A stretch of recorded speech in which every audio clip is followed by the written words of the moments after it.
Good morning and welcome back to the Steve Dade Sales Desk.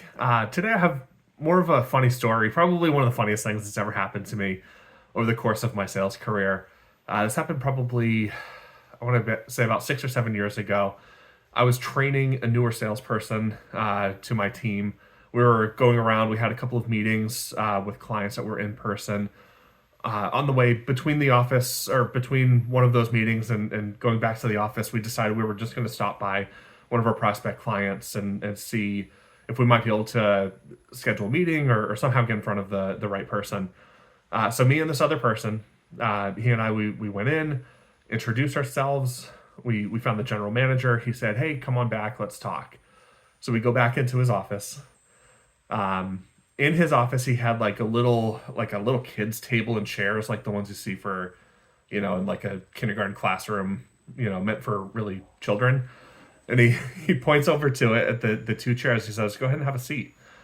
So uncomfortably, I go and have a seat. As soon as I sit down, he looks at me and the person that I was training. He says, "You know what? I'm just going to stand." And he stands there with his arms crossed like this. And I knew right then and there, I was like, man, this doesn't seem like the type of person that I would really want to spend a lot of my time with.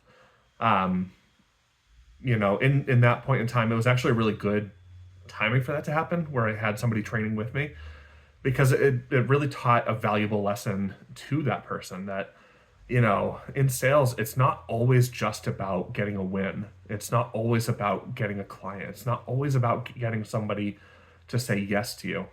Sometimes the best wins you can have are the ones that you walk away from.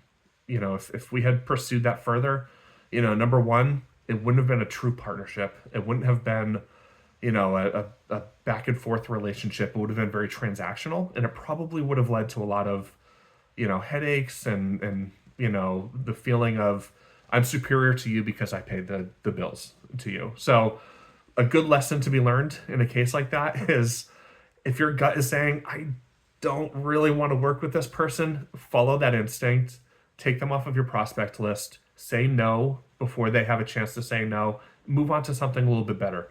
Move on to something where you find that there's going to be a true partnership possibility there.